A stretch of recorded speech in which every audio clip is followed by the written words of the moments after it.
Welcome back to the channel, and we're back again with another BMW X6 video.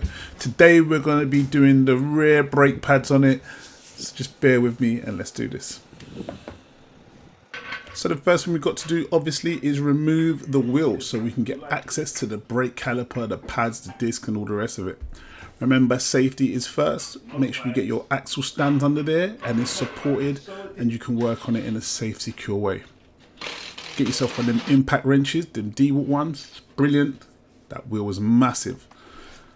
And here we are, we're trying to remove the brake caliper. Now you need to take the sliders off. They come off with a 7mm socket, and just ease them out. Once you've done that, you've got to remove the retaining spring clip which holds the caliper tension, and ease it out of a couple of screwdrivers. You can see it's just coming out easily, pretty easily anyway. There you go. So now we've got the inner pad and it's got the brake sensor on it. Unfortunately, you're just going to have to break them off. There is no good way. They're really able to come off if you can reuse them. So just break them off and replace them. Here's my brake pad. You can see it's on its way out. A big car like this, you need your brakes. So we've got to retract the brake piston, and we're going to use the brake retracting tool, the piston tool, whatever you want to call it.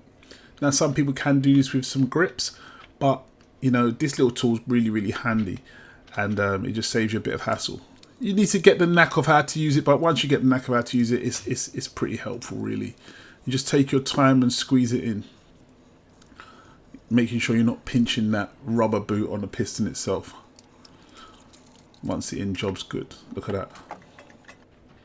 Now onto the disc itself. Now this is part of a video where I actually removed the electric parking brake. These cars have electric parking brakes, and the brakes on these cars are slightly different. They have a pad and drum setup. So I'm just removing the rear carrier there with them two torques, and you got to remove the disc so you can get access to the brake drum.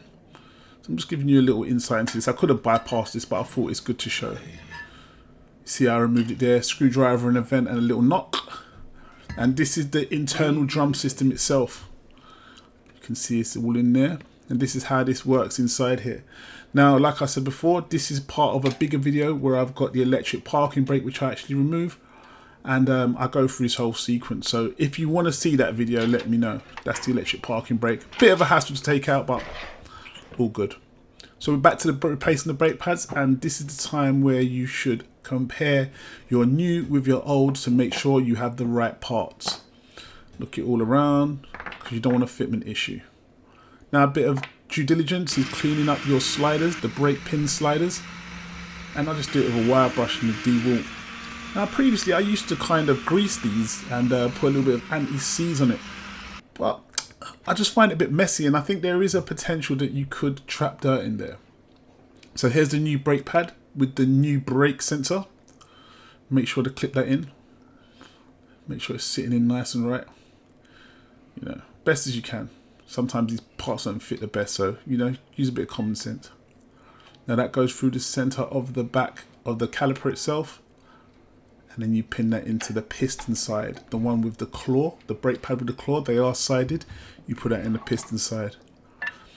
Now once again, you can put some anti-seize on the contact areas. It is entirely up to you, but yeah, it's a choice. You can, you can't, it's up to you. It doesn't matter. I've dealt with mechanics who do both ways, and everyone's got their reason. So whatever works for you, whatever suits you, you do that.